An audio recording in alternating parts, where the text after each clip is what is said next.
ಅನ್ನದಾತ ಜನರ ಪಾಲಿನ ಸ್ನೇಹದಾತ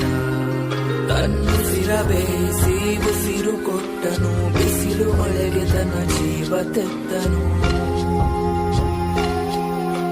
ನೀರು ಇಲ್ಲದೆ ನೆರಳು ಇಲ್ಲದೆ ಬೆಳೆಗೆ ಕಾಯುತ್ತಾ ಸೂರು ಬಿಟ್ಟನು ಅನ್ನದಾತ ಅನ್ನದಾತ ನಮಗೆ ನೀವೇ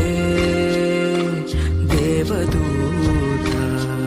ನಿಸ್ವಾರ್ಥ ಸೇವಿನಿ ಶ್ರಮದ ಯೋಗಿನಿ ಭೂಮಿ ಬಿತ್ತುವ ಮಹಾನ್ ಜ್ಞಾನಿನಿ